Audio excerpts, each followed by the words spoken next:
Hey, this is Matt once again. Welcome back to another video. There's another paid request, this time for Bra It Stipe. Thank you so much. Very much appreciated. And for those interested in requesting pretty much any type of videos or commentaries or reviews or topics, ranking lists, whatever it may be, feel free to send it either directly to my PayPal or join my Patreon. Both links are down below in the info box.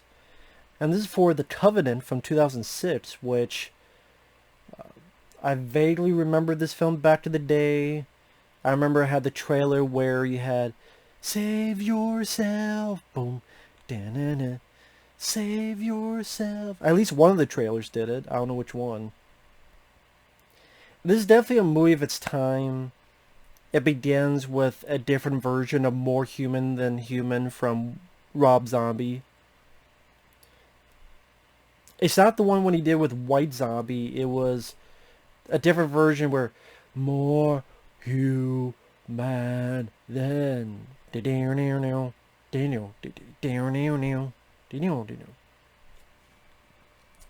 and this to me, it felt, and I know it had been a few years since The Craft, which I do think is a much better movie than this, but it still felt as if someone saw The Craft and said, what if instead of 4 women it was 4 guys? But let's have the good who has the power, we have the bad who has the power, this idea if you're using the power more. In that case, Fairuza Balk got a bit entranced with it. Here, the idea that the more you use it, the more you age. And then you have this new guy come in, this 5th guy, saying, I want your power, you don't give it to me, I want to hurt your friends, hurt your family. And it's directed by Renny Harlin. Now, let me say this here. I like Renny Harlin as a director. He's actually one of my favorite directors. I know people laugh at that, but he would be in my top 10, maybe even my top 5 favorite directors. Because when I think of a director I like, I just look at his filmography and go, how many films did he make that I truly enjoy? John Carpenter, that's why he's my number 1. Not just because of the way he directs and his style, but just has a great filmography. Big Trouble in Little China, The Fog, The Thing, They Live, Steve from New York, Soul in Precinct 13. And I look at Renny Harlin, I go, you know what? I really like Prison that he did in the 80s with Viggo Mortensen. That's a good supernatural horror film in a prison, of course. That was well done. You know what? I love Elm Street 4: The Dream Master. It's my favorite Elm Street movie. I love the character of that Lisa Wilcox plays of Alice. I love the style Renny brought to that film. You know what? I fucking love The Adventures of Ford Fairlane. I think that's an underrated film. I think it's a film that is a parody of action films. It clearly is. How many action films did you see back then where someone close to the lead is killed? But here it's a fucking koala because he got the koala as a fucking present. He's a rock and roll detective. How many times a guy comes in and he finds his daughter or his wife or his partner killed, only this is the koala. Koala bear. And then things blow up. The fucking microwave blows up. The house blows up. Then even his fucking car blows up. Like almost in a row. To me, the villain that won't die, Robert Englund, he even gets a TV on his head. And at the end he still appears. And Ford Fairlane's like, unfucking believable. Why don't you do some mano to mano? Thanks. And then he shoots the guy. What, he unarms himself. What the hell does mano to mano mean? Use your head, peckerhead. That's clearly a parody of action films, and to me it was very funny. I think Andrew Dice Clay did a great job. I love Die Hard 2. I love Cliffhanger. Mindhunters, I think, is a bit underrated. Deep Blue Sea, I saw in the theater. I thought it was a lot of fun. Yes, the CGI did not age well, but it's still an entertaining picture. I would say it's the second best shark film after Jaws. I really do. Like, Deep Blue Sea is a lot of fun. I even liked Skip Trace, which he did with Jackie Chan and Johnny Knoxville. I liked Skip Trace. Yes, there are film of his I'm not a fan of. He did a found footage movie that I reviewed, and I already forgot what the hell it was called. Devil's Pass or something like that. I can't remember. It was pretty lame. This film is one of his worst. I do feel this is one of Rennie's worst films. I can't remember what else he's done. But God, I can't remember.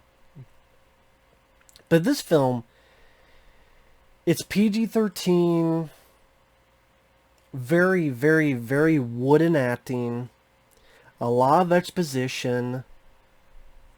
These four guys that were hired more for their looks than their talent. Hell, yet Taylor Kitsch is one of the four. A guy who went on to be what? In Battleship? And winners like that? And I think John Carter of Mars, they tried to make him a big star for 15 minutes and his films bombed. Because he's not the only reason they bombed. They were awful films, or at least forgettable films. John Carter of Mars, I wasn't a fan of. It's not the worst movie ever. Battleship was really lame. I mean, the good guy at the beginning busts into a store to steal a fucking burrito. Like I don't know, was it a breakfast burrito? I don't know. It's fucking Battleship. And the lead guy, Steven something, he was alright in a supporting role in Sky High. In Sky High, he played the student who was the son of a villain. He dealt with pyrokinetic, fire stuff. He worked for his role in that movie.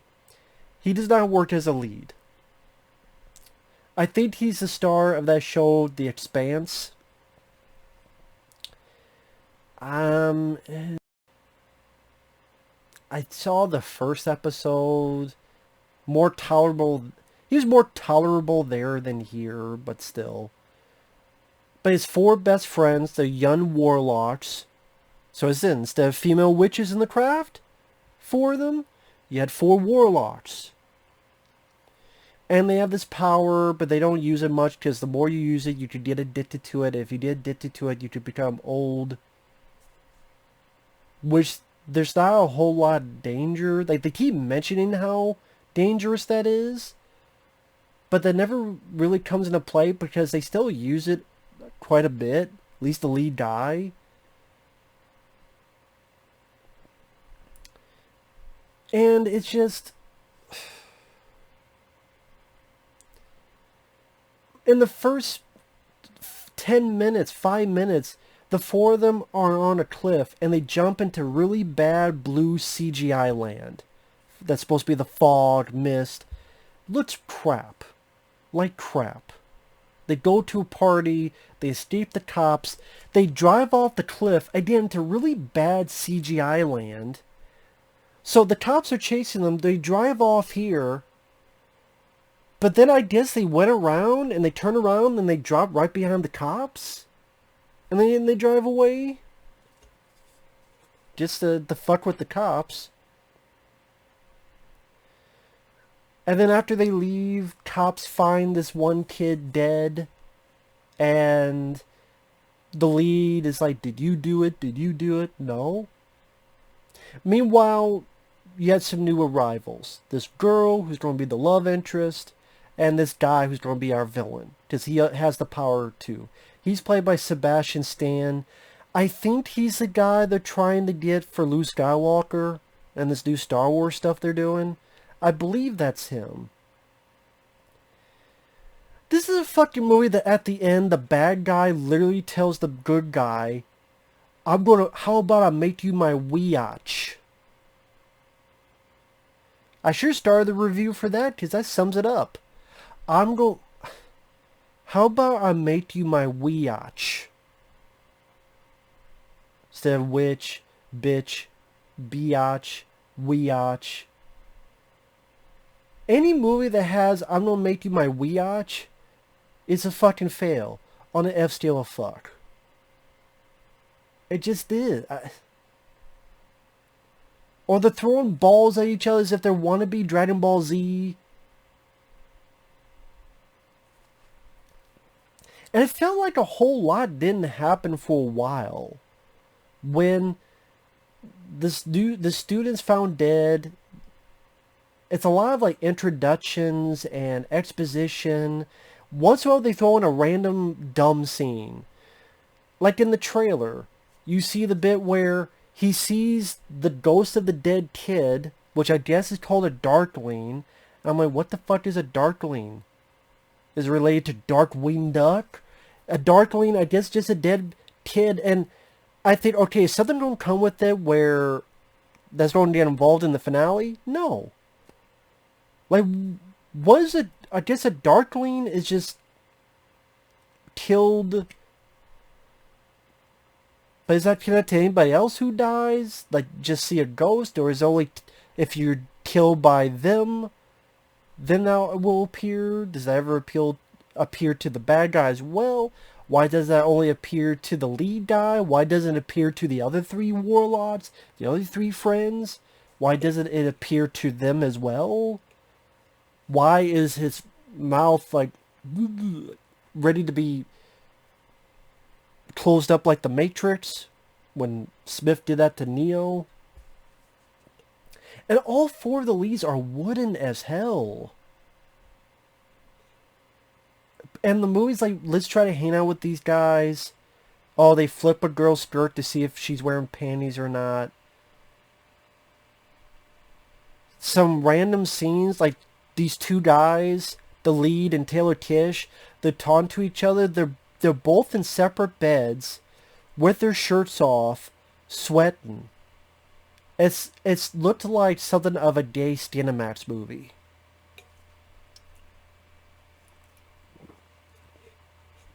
Not that I've seen them. Well, the first 5 minutes to see what they were, then I realized what it was. Damn, it's not Cinemax. Okay, just sometimes on Cinemax they would have those, and I didn't know what it was because the fucking guide wasn't working. So I'm watching 5 minutes. I go, okay, I know what this is. Nah, I'll pass. Not my cup of tea. But you watch first 5 minutes, like these live guys with their shirts off and they sweat. I'm like, okay, good. I guess, more power to you. But that's what it looked like in the middle of this. So, a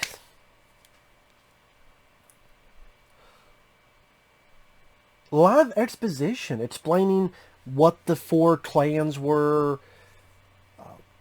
The girls start seeing these spiders. What does that mean?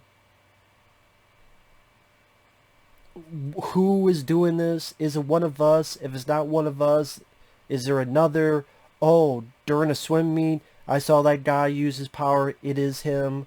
We gotta make sure we sneak into, we get some papers. We're floating above the security guard. We're looking at papers. Oh, he is the guy from the 5th clan that was thought to be dead. And just even the villain is lame. He gives a curse to Taylor Kitsch's girlfriend. There was spiders, so she's in the hospital. Taylor Kitsch rides off. Taylor Kitsch rides off in a motorcycle, pissed, and to threaten the guy, the bad guy tells Taylor Kitsch, "Oh, sorry about your girlfriend.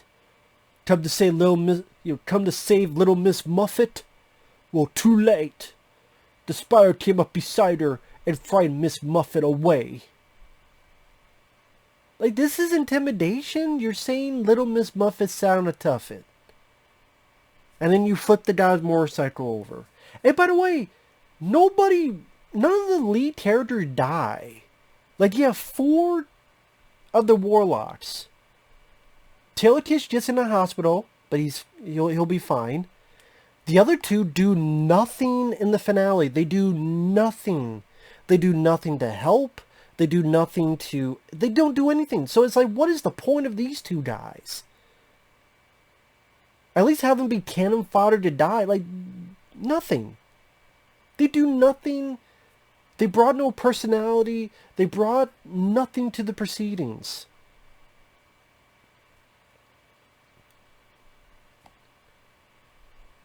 So then the new girlfriend is threatened, and they go... the lead guy goes face the bad guy at a barn, and that's where the bad guy says, "How about I make you my Weotch?" They start throwing wannabe Dragon Ball Z's. The little shades like looks like made of water. Like they're just throwing big water balloons without the balloon. They get thrown back, or they fly through the roof of the barn, or at least the ceiling part of the barn. And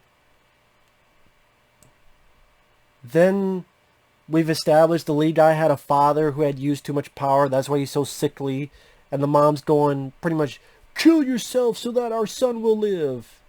And you can will people your power. And so then the lead gets the power, not of Grayskull, but here, and just does some more fucking... And the guy gets pushed back in the shitty CGI, and like it's raining, but there's like a little fire, pushes back into that.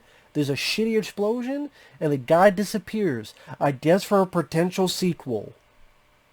Where is he? I don't know. So the lead gets his girlfriend, and it's funny, they keep harping on you're not supposed to use your power so much, because you'll get addicted to it, but then he fucking uses his power to fix the windshield. The other three warlocks were pretty much pointless. One was his ass kicked on a motorcycle, or flipped over while riding a motorcycle and is in a hospital. The other two did nothing.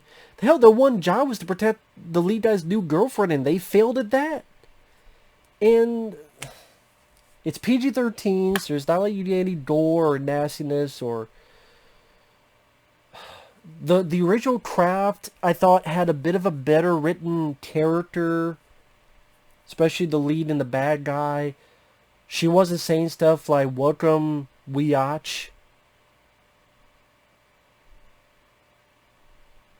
Even the first Craft felt like it had a bit more intense moments than this. You just had a lot more bad CGI moments, and the acting was better. Like, the girls in the Craft, well acted. And I would say I like that soundtrack even more in that movie. Here, you have four incredibly wooden actors.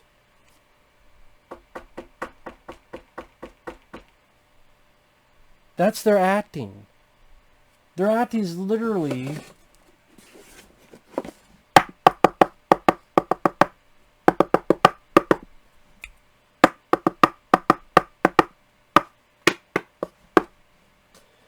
Here's actor 1, here's actor 2, here's actor 3, and here's actor 4. And hey, Sebastian Stan, you're actor 5. So there you go. There's the actors. There's the lead, there's Taylor Kitsch, there's the third guy, there's the fourth guy, and there's Sebastian Stan, the bad guy. There's your acting.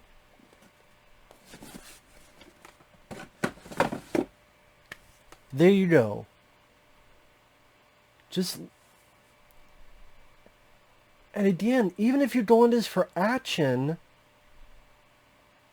them flying off into CGI, off a CGI cliff, or off a cliff to CGI land to prank the cops. Oh, I didn't even get I got so sidetracked. I completely skipped the worst scene. I was going to say it, then I went on another tangent. In the trailer, the guy hits a semi after he sees the Darkling. He hits a semi. The car literally exploded into a million pieces. And then he literally zip, and he's fine and everything's fine. The car's fine. I'm like, if you're able to do that, you should be able to beat this bad guy hook, line, and sinker. Fuck, if that's the case, why can't you make his body do that?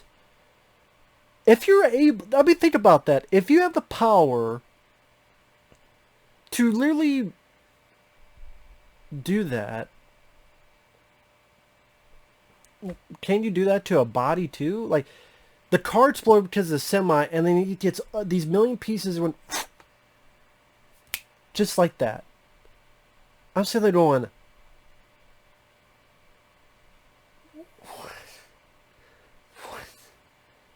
and that was in the trailer too. That was to sell the movie. That was to sell the movie. That bullshit scene. And then after that, like a whole lot of nothing happens. Unless you want to count a girl getting scared by CG spiders because she got cursed. Or the bad guy fucking up Taylor Kitsch's motorcycle. And a wannabe Dragon Ball Z ending. Just again, bad CG, terrible wooden performances, fucking PG-13 rating, lot of exposition and dialogue, or just plain bad dialogue. I can't help it, that stuck in my craw, the Weotch. I did that scene where it magically comes back. I'm like, what? I forgot about this movie.